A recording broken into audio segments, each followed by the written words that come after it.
মিনারের সুর কি তুমি শোনো না? আসসালামু আলাইকুম ওয়া রাহমাতুল্লাহ। আলহামদুলিল্লাহি রাব্বিল আলামিন ওয়াল আকিবাতু লিল মুত্তাকিন ওয়া আলা আলিহি ওয়া আসহাবিহি আজমাইন, আম্মা বাদ। সুপ্রিয় দর্শক, দূরেও কাছে বিশ্বের যে যে প্রান্ত থেকে দেখছেন, আপনাদেরকে মাহে রমাদানের শুভেচ্ছা জানিয়ে শুরু করছি আপনাদের প্রিয় চ্যানেল জিটিভির পর্দায় বিআরবি কেবলস নিবেদিত জিজ্ঞাসা জবাব অনুষ্ঠান, powered by BRB hospitals limited. আপনাদের সাথে পুরো অনুষ্ঠান জুড়ে আছি আমি মোহাম্মদ সাজিদুল ইসলাম। জীবন ঘনিষ্ঠ প্রশ্নের সরকারি সমাধানমূলক অনুষ্ঠান জিজ্ঞাসা ও জবাব। আপনাদের করা নানা প্রশ্নের সরকারি সমাধান দিতে প্রতিদিন আমাদের সাথে দেশবরেণ্য এক একজন ইসলামিক স্কলার উপস্থিত থাকেন। আমাদের সাথে প্রতিদিনের ন্যায় আজকেও একজন দেশবরেণ্য ইসলামিক স্কলার উপস্থিত আছেন। আমাদের সাথে আছেন কুষ্টিয়া ইসলামী বিশ্ববিদ্যালয়ের আল কোরআন ও ইসলামিক স্টাডিজ বিভাগের সম্মানিত অধ্যাপক professor doctor Nasir Uddin Mizi sir. আসসালামু আলাইকুম ওয়া রাহমাতুল্লাহ। ওয়ালাইকুম আসসালাম ওয়া রাহমাতুল্লাহ। স্যার কেমন আছেন? আলহামদুলিল্লাহ ভালো আছি। সুপ্রিয় দর্শক, আপনাদের মনের বিভিন্ন প্রশ্নের সরকারি সমাধান পেতে কল করুন স্ক্রিনে দেওয়া আমাদের নম্বরে। স্যার, আমাদের আজকের আলোচনার প্রাসঙ্গিক বিষয় হচ্ছে পিতামাতার দায়িত্ব কর্তব্য, অথবা পিতামাতার প্রতি সন্তানের দায়িত্ব কর্তব্য। তো এই সম্পর্কে যদি একটু বলতেন স্যার। বিসমিল্লাহির রহমানির রহিম, আলহামদুলিল্লাহ ওয়াসসালাতু ওয়াসসালামু আলা রাসূলিল্লাহ। আপনাকে ধন্যবাদ এবং আপনার সাথে আমাদের দর্শক শ্রোতা যারা আমাদের বিভিন্ন জায়গা থেকে আপনারা আমাদেরকে দেখছেন, সবাইকে রমজানের অগ্রিম ঈদের শুভেচ্ছা এবং রমজান মোবারক করিম, রমজান করিমের যে ফায়দা, যে সওয়াব আল্লাহ সবাইকে দান করার প্রত্যয় নিয়ে আমি কথা বলতে চাচ্ছি যে আজকের উপস্থাপিত বিষয় সন্তানের প্রতি পিতামাতার দায়িত্ব কর্তব্যের ব্যাপারে এবং পিতামাতার প্রতি সন্তানের দায়িত্ব কর্তব্যের ব্যাপারে কোরআন সুন্নাহর সুস্পষ্ট বার্তা আছে। আমরা জানি যে প্রথমত সন্তানের এই পৃথিবীতে তাদের আগমন, তাদের টিকে থাকা সবকিছু পিতামাতার উপর নির্ভর করে। স্যার, আমরা আলোচনা আবার ফিরবো। আমাদের সাথে একজন দর্শক যুক্ত হচ্ছেন। আসসালামু আলাইকুম ওয়া রাহমাতুল্লাহ। দর্শক, আপনার পরিচয় দিয়ে প্রশ্ন করুন। জি হুজুর, আসসালামু আলাইকুম হুজুর। ওয়ালাইকুম আসসালাম ওয়া রাহমাতুল্লাহ। মাসুম কুমিল্লা ধর্মপুর থেকে। জি মাসুম ভাই, প্রশ্ন করুন। দুটি প্রশ্ন। প্রথম প্রশ্নটি হলো যে প্রথম প্রশ্নটি পবিত্র কোরআন থেকে সূরা তোহা আয়াত 130 অধ্যায় 20, সূরা তোহা আয়াত 130। তোমরা আল্লাহর পবিত্রতা ঘোষণা করো, নামাজ পড়ো সূর্য ওঠার পূর্বে, সূর্য অস্ত যাওয়ার পূর্বে, রাতের কিছু অংশে দিবাভাগে। তোমরা নামাজ পড়ো সূর্য ওঠার পূর্বে, সূর্য অস্ত যাওয়ার পূর্বে, রাতের কিছু অংশে দিবাভাগে।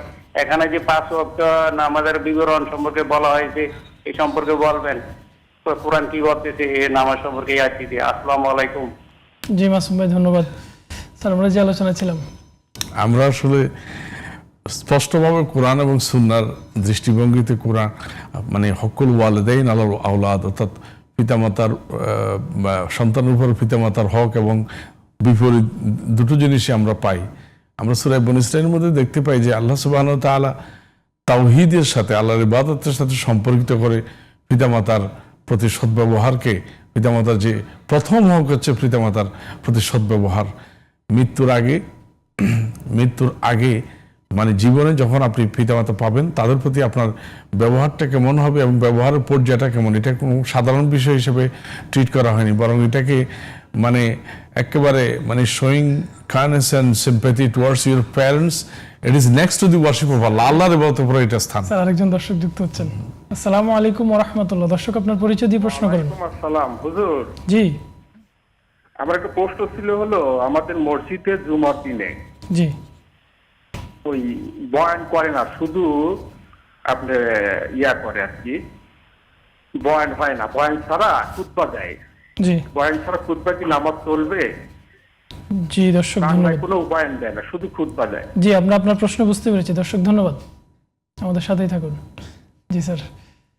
তো আসলে সেই দৃষ্টিতে মৃত্যুর আগে এবং পিতামাতার মৃত্যুর আগে, পিতামাতার মৃত্যুর পরে দুটো অবস্থাতেই সন্তানের উপর কিছু কর্তব্য আছে। আবার সন্তানের ব্যাপারেও পিতামাতার উপরে কিছু কর্তব্য আছে, ইসলাম স্বীকৃত। জি স্যার, আমরা আমাদের আলোচনা আবার ফিরবো। তো আমাদের একজন দর্শকের প্রশ্ন ছিল যে উনি পবিত্র কোরআনের উদ্ধৃতি দিয়ে বলেছেন, আল্লাহ তাআলা বলেছেন তোমরা রাতের কিছু অংশ নামাজ পড়ো, তো এখানে উনি 5 ওয়াক্ত সালাত সম্পর্কে জানতে চেয়েছেন। হ্যাঁ, 5 ওয়াক্ত সালাত এখানে রাতের কিছু অংশ, তারপর সূর্যাস্তের আগে, সূর্য যখন উদয়ের পরে, এই কথাগুলো আছে। জি এই কথাগুলো কোরআনে কারীম 5 ওয়াক্ত নামাজকে এভাবে একবার স্পষ্ট করে আমাদেরকে বলে নেই, কিন্তু আমাদের এখানেই আমাদের মূল বিষয়। রাসূলুল্লাহ সাল্লাল্লাহু আলাইহি ওয়াসাল্লাম হযরত জিবরাইল আলাইহিস সালামের মাধ্যমে কিভাবে নামাজ পড়েছেন 5 ওয়াক্ত, সেটা রাসূলকে সরাসরি পড়িয়ে দেওয়া হয়েছে এবং রাসূল সেগুলো প্র্যাকটিস করেছেন কোরআনের আয়াতের ভিত্তিতে। কোরআনের আয়াতের সেই ব্যাখ্যাগুলো রাসূলের আমলের দ্বারা প্রতিফলিত হয়েছে। সুতরাং রাসূলুল্লাহ সাল্লাল্লাহু আলাইহি ওয়াসাল্লামের মাধ্যমে আমরা 5 ওয়াক্ত সালাত পেয়েছি, অর্থাৎ আমরা সুন্নাহর মাধ্যমে তা। জি স্যার, ধন্যবাদ স্যার। আরেকজন দর্শক যুক্ত হচ্ছেন। আসসালামু আলাইকুম ওয়া রাহমাতুল্লাহ। দর্শক, আপনার পরিচয় দিয়ে প্রশ্ন করুন। ওয়ালাইকুম আসসালাম ওয়া রাহমাতুল্লাহ। জি, আমি ফেনী থেকে বলছি। জি, আমার কোশ্চেন হলো, সন্তান জন্মের পর মানে মাথা মুন্ডানো তাহনিক বিষয়ে জানতে চাচ্ছি, আর সন্তানের নাম রাখা কতদিনের মধ্যে সুন্নাত, এ বিষয়ে শরীয়ত দৃষ্টিকোণটা কি? জি দর্শক, ধন্যবাদ স্যার। আমাদের আরেকজন দর্শকের প্রশ্ন ছিল যে ওনাদের মসজিদের জুমার সালাতের দিন আমাদের দেশে সাধারণত জুমার নামাজের খুতবার আগে আপনি বুঝতে পেরেছি। এখানে বিষয় হচ্ছে যে খুতবা হচ্ছে জরুরি বিষয়, খুতবা দিতে হবে। বয়ানের বিষয়টা এটা ঐচ্ছিক বিষয়। যদি বয়ান মানে ওয়াজ নসিহত বা কোনো বিষয় যদি আলোচনা করে শরীয়ত ভিত্তিক, সেটা ভালো, তবে এটা কোনো নামাজের সাথে এটার কোনো সম্পর্ক নেই। জুমার সালাতের জন্য বয়ান জরুরি নয়, খুতবা জরুরি। তাহলে ওনাদের মসজিদে যে খুতবা মানে আলোচনা নামাজ হয়ে যাবে, নামাজ সমস্যা নেই, না কোনো সমস্যা নেই। তবে আমাদের একটা কমন সেন্স আর কি, সেটাকে শরীয়তের সাথে সম্পর্কিত না করে বলে এবার বলা যায় যে আসলে আমাদের লোকরা তো সাধারণত সপ্তাহান্তে লোকজন একসাথে হয়, তাদেরকে কিছু ভালো কথা বলা যায়। আরবিতে খুতবা দিবেন, আরবিতে খুতবা দিলে আরবি কিছুই তারা বুঝলো না, কিন্তু এটাকে আবার রিলেট করা যাবে না যে সালাত বা জুমার সাথে এটার বয়ানের সম্পর্ক আছে, এটাকে রিলেট করা যাবে। জি স্যার, ধন্যবাদ স্যার। আরেকজন দর্শক যুক্ত হচ্ছেন। আসসালামু আলাইকুম ওয়া রাহমাতুল্লাহ। দর্শক, আপনার পরিচয় দিয়ে প্রশ্ন করুন। ওয়ালাইকুম আসসালাম ওয়া রাহমাতুল্লাহ। জি, আমার একটা প্রশ্ন ছিল। জি, প্রশ্ন করুন দর্শক। হ্যাঁ, আমার একটু প্রশ্ন ছিল যে মানে যেসব সন্তানরা চাকরি পায় না, হ্যাঁ আর কি অনেক চাকরি পায় না, ওরা বাবা এটা কি হবে আর কি আদায় করবে আর কি, মানে মা বাবার দায়িত্ব পালন করবে, তো ওনারা চেষ্টা করলেও ছেলে মেয়ে চাকরি পাচ্ছে না আর কি। জি জি দর্শক, আপনার প্রশ্ন আমরা বুঝতে পেরেছি। আসসালামু আলাইকুম।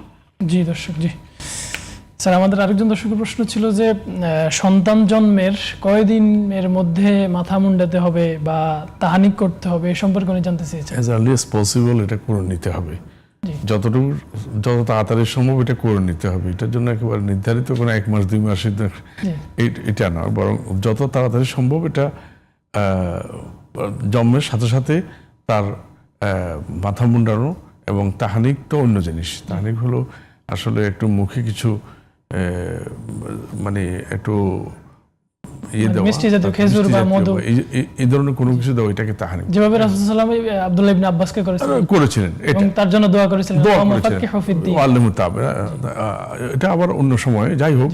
কিন্তু আমার কথা হচ্ছে যে এটার জন্য একেবারে ঘন্টা ধরে হিসাব করার দরকার নেই, যত তাড়াতাড়ি সম্ভব করে নিতে হবে। জি স্যার, ধন্যবাদ স্যার। আমাদের দর্শকের আরেকটি প্রশ্ন ছিল যে মানে নাম রাখার বিষয়ে কয়দিনের মধ্যে নাম রাখতে হবে, এ সম্পর্কে উনি জানতে চেয়েছেন। আসলে রাসূলুল্লাহ সাল্লাল্লাহু আলাইহি ওয়াসাল্লাম যেটা হচ্ছে যে নাম রাখার কথা বলেছেন, হ্যাঁ, তো এমনি সাধারণত প্র্যাকটিসে যে দেখা যায় মানে খুব তাড়াতাড়ি 2-1 দিনের মধ্যে নাম রেখে দিতেন, একেবারে সপ্তাহের মধ্যে নাম রেখে দিতে হবে, নাম রাখার কথা বলা আছে। হ্যাঁ, তাদের করা, মাথা মুন্ডানো, তার তাহানিক করা, নাম রাখা, এগুলোর ব্যাপারে কথা আছে, অর্থাৎ হাদিস এভাবে আসছে, কিন্তু একেবারে দিনক্ষণ নির্ধারণ করে দেওয়া হয়নি। তবে এইসব কাজগুলো খুব দ্রুত করে ফেলতে হবে। এবং অর্থবহ নাম রাখা আমাদের দেশে, অর্থবহ না, নাম রাখার ব্যাপারে, নাম অর্থবহর ব্যাপারে তো খুব বেশি। রাসূলুল্লাহ সাল্লাল্লাহু আলাইহি ওয়াসাল্লাম অলরেডি আল্লাহর নামের সাথে আল্লাহর আবদিয়তকে যুক্ত করে মানে আল্লাহর বান্দা, আল্লাহর গোলাম, এই নামের মূল ইয়ে থেকে শুরু আল্লাহর সাথে, আল্লাহর সিফাতের সাথে, আল্লাহর জাতের সাথে রিলেট করে নাম রাখার কথা বলা হয়েছে। জি, এবং আল্লাহর কাছে তো দুটি নাম সবচেয়ে বেশি প্রিয়, জি, আব্দুল্লাহ এবং আব্দুর রহমান। জি স্যার, আপনাকে ধন্যবাদ। স্যার, আমাদের আরেকজন দর্শকের প্রশ্ন ছিল যে সন্তান পিতামাতার দায়িত্ব পালন করবে এই রিলেটেড, তো সন্তান যদি চাকরি না পায় তাহলে সে আর্ন করতে পারবে না, ইনকাম করতে পারবে না, এক্ষেত্রে সে পিতামাতার দায়িত্ব কিভাবে পালন করবে, উনি এই সম্পর্কে জানতে চাইছেন। এখানে একটা কথা আছে, সেটা হচ্ছে যে এই সন্তানকে বলা হয়েছে যখন তোমার পিতামাতা যখন বার্ধক্যে পৌঁছে যায়, আহাদুহুমা ও কিলাহুমা, একজন অথবা দুইজন উভয়, ফালা তাকুল্লাহুমা উফিম ওয়ালা তানহারহুমা, তাদেরকে কোনো ধরনের মানে কষ্ট দেওয়া যাবে না, ফালা তাকুল্লাহুমা উফিম ওয়ালা তানহারহুমা, এবং ঘৃণাবাচক কোনো অবস্থা মানে আচরণ করা যাবে না।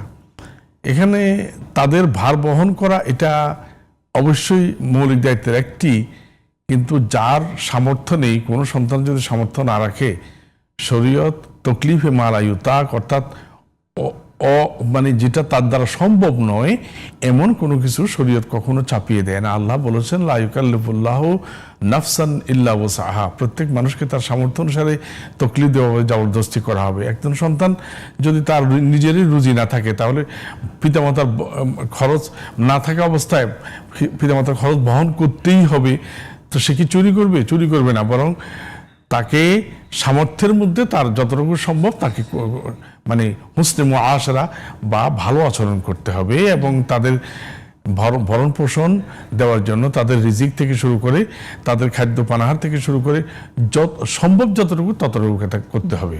জি স্যার, আপনাকে ধন্যবাদ। স্যার, আমরা বিরতির পর আবারও আপনার থেকে শুনবো। সুপ্রিয় দর্শক, আপনারা দেখছেন বিআরবি কেবলস নিবেদিত জিজ্ঞাসা ও জবাব অনুষ্ঠান, powered by BRB hospitals limited. সময় হলো একটি বিরতির পর আমরা আবারও ফিরে আসবো, ততক্ষণে আমাদের সাথেই থাকুন। মিনারের সুর কি তুমি শোনো না? আসসালামু আলাইকুম ওয়া রাহমাতুল্লাহ। সুপ্রিয় দর্শক, বিরতির পর আমরা আবারও ফিরে এলাম। আপনারা দেখছেন বিআরবি কেবলস নিবেদিত জিজ্ঞাসা ও জবাব অনুষ্ঠান, powered by BRB hospitals limited. জীবন ঘনিষ্ঠ প্রশ্নের সরাসরি সমাধানমূলক অনুষ্ঠান জিজ্ঞাসা ও জবাব। সুপ্রিয় দর্শক, আপনাদের মনের বিভিন্ন প্রশ্নের সরাসরি সমাধান পেতে কল করুন স্ক্রিনে দেওয়া আমাদের নম্বরে। স্যার, আমরা বিরতির পূর্বে আপনার থেকে শুনছিলাম পিতামাতার দায়িত্ব কর্তব্য, এ সম্পর্কে যদি একটু বলতেন। আসলে পিতামাতার দায়িত্ব কর্তব্য সম্পর্কে সবচেয়ে বড় জিনিস হচ্ছে যে সন্তান একজন পিতামাতার কাছে প্রথম সন্তান জন্মের পরে প্রথম যেটা, সেটা হচ্ছে যে তাদের মানে তার মানে রাইট টু লাইফ, অর্থাৎ তার জীবন বাঁচিয়ে রাখার যে জীবন বাঁচিয়ে রাখার জন্য প্রধান মানুষ যখন জন্ম নেয় তখন মানুষ পৃথিবীর সবচেয়ে অসহায় প্রাণী। এই অসহায় অবস্থায় একমাত্র তাকে পিতামাতাই তাকে মানে বাঁচিয়ে থাকার জন্য, টিকে থাকার জন্য যে অবলম্বন, সেটা পিতামাতাই পারে। সুতরাং পিতামাতার প্রতি এটা তার একটা রাইটের অংশ। এরপরে হচ্ছে একজন সন্তান যখন জন্ম নেয় তখন তার একটা উত্তম নাম রাখা, তাকে তার মাথা মুন্ডানো, তার উত্তম নাম রাখা, তাকে পরবর্তীতে তাকে উত্তম শিক্ষার ব্যবস্থা করা, এইভাবে মানে আদব শিক্ষা দেওয়া, এগুলো তার দাবির মধ্যে অন্তর্ভুক্ত। এরপরে আরেকটা বিষয় হচ্ছে কোরআনে কারীম কর্তৃক তার মিরাস সম্পত্তি যেটা, সেটা কোরআন নির্ধারিত আছে, হাদিস নির্ধারিত আছে, কোরআন সুন্নায় একবার স্পষ্টভাবে তার জন্য মানে পিতামাতার উপরে তার সন্তান উত্তরাধিকার লাভের কথাগুলো কোরআনে কারীম নির্ধারিত করে দিয়েছে। এগুলো হচ্ছে একজন সন্তানের সবচেয়ে বড় মানে হক। পাশাপাশি একজন পিতামাতার প্রতিও সন্তানের অনেকগুলো কর্তব্য আছে। সবচেয়ে বড় কর্তব্য হচ্ছে তাদের প্রতি সদ্ব্যবহার করা। সদ্ব্যবহার ব্যাপারে কোরআনে কারীম এত বেশি গুরুত্ব দিয়েছে যে আল্লাহ রসুলকে এক সাহাবী জিজ্ঞাসা করেছেন যে মান আহাক্কু বিহুসনি সাহাবাতি, যে আমার উত্তম ব্যবহারের জন্য মানে who is the deserving person, the most deserving for my good treatment, আমার উত্তম ব্যবহারের সবচেয়ে হকদার কে? রসুল 3 বার বলেছেন অমুক অমুক অমুক, your mother your mother your mother. এরপর 4বার তিনি বলেছেন তোমার পিতা। সুতরাং মায়ের প্রতি এই যে গুরুত্ব, পাশাপাশি বাবার প্রতি এই গুরুত্ব কোরআন এবং সুন্নাহ দ্বারা প্রমাণিত। রসুল আল্লাহর কোরআনে কারীমের বিভিন্ন সূরার মধ্যে শুধু একটা জায়গায় তাদের মানে বিপরীত মত পোষণ করা যাবে, তাদের নাফরমানি, তাদের সাথে দ্বিমত করা যাবে। সেটা হচ্ছে যে ওয়াইন, কোরআন শরীফের সূরা লুকমানের মধ্যে আল্লাহ বলেছেন যে, আগে বলেছেন যে ওয়াসাইনাল ইনসানা বিওয়ালিদাইহি হুসনা, হ্যাঁ, এরপরে আয়াতের শেষ দিকে আল্লাহ বলছেন যে ওয়াইন জাহাদাকা আলা লিতুশরিকা বিমা লাইসা লাকা বিহি ইলমুন ফালা তুতি'হুমা, যদি পিতামাতা কোনো সন্তানকে আল্লাহর সাথে শিরক করার জন্য, আল্লাহর তাওহীদকে অস্বীকার করার জন্য যদি কোনো পিতামাতা কাউকে বাধ্য করে, সেক্ষেত্রে তার কথা মানা যাবে না। এটা আসলে এই কোরআনের আয়াতের মূল শান নুজুলটা দেখলে আমরা বুঝতে পারি। হযরতে সাদ ইবনে আবি ওয়াক্কাস রাদিয়াল্লাহু তাআলা আনহু, তিনি যখন ইসলাম গ্রহণ করেন, তখন তার মা বেঁকে বসেন, তিনি কসম করে বসেন যে আল্লাহ তাকুল ওয়ালা তাশরাব হাত্তা ইয়াউদ আন দীনিহি, যতক্ষণ পর্যন্ত তিনি তার দিন মানে ইসলাম গ্রহণ থেকে ফিরে না আসবেন, দিন থেকে ফিরে না আসবেন, ততক্ষণ পর্যন্ত তিনি পানাহার করবেন না। এই আয়াতের প্রেক্ষিতে, এই ঘটনার প্রেক্ষিতে আল্লাহ সুবহানাহু ওয়া তাআলা এই আয়াত নাযিল করে বলে দেন যে তার সাথে তোমার হুসনে মুআশারাত থাকবে, উত্তম ব্যবহার থাকবে, তবে লা তাআতা লিল মাখলুকিন ফি মাসিয়াতিল খালিক, স্রষ্টার যে নাফরমানি হয়, সেই স্রষ্টার নাফরমানি করে কোনো সৃষ্টির আনুগত্য করার সুযোগ ইসলাম দেয়নি। সুতরাং এই দৃষ্টিতে আমরা দেখতে পারি যে পিতামাতার প্রতি মানে জীবন থাকতে, অর্থাৎ তারা যখন বেঁচে থাকেন তখনও তাদের প্রতি সন্তানদের কর্তব্য আছে, আবার তারা মৃত্যু হয়ে গেলে সেখানেও সন্তানের কিছু কর্তব্য রয়ে গেছে। যে প্রধান কর্তব্য হচ্ছে পিতামাতা যখন মৃত্যুবরণ করবেন তখন তাদের জন্য দোয়া করা। এটা হচ্ছে একজন পিতামাতার প্রধান পাওনায় হক, আর একজন সন্তানের প্রধান দায়িত্ব। এবং সাথে সাথে আরো কিছু দায়িত্ব আছে। আল্লাহ রাসূল বলে দিয়েছেন যে ইযা মাতাল ইনসানু ইনকাতা আনহু আমালুহু ইল্লা মিন থালাথা, ইল্লা মিন সাদাকা জারিয়া আও ইলমিন আও ওয়ালাদিন সালিহিন ইয়াদউ লাহু আও ইলমিন ইউনতাফাউ বিহি। এই যে এখানে আল্লাহ রাসূলের এই হাদিসের মধ্যে আমরা দেখতে পাই যে পিতামাতার মৃত্যুর পরে, মানে মানুষের মৃত্যুর পরে সবকিছু কাট অফ হয়ে যায়, যখন সন্তান তার দোয়া মানে পিতামাতার জন্য দোয়া করে সেটা শুধু পৌঁছে। সুতরাং এই দৃষ্টিতে আমরা বলতে পারি যে সন্তানের প্রতি, এই পিতামাতার প্রতি সন্তানের দায়িত্ব আছে। আবার পিতামাতার প্রতি সন্তানের আরো একটি, মানে পিতামাতার উপরে সন্তানের জন্য আরো সবচেয়ে কত উল্লেখযোগ্য দিক হচ্ছে যে সন্তানকে এমনভাবে তারবিয়ত দিবে যে তারবিয়তের মাধ্যমে তারা দ্বীনের উপরে থাকে, তারা ইসলাম বুঝে, তারা আল্লাহ এবং রাসূলের পরিচয় পায়।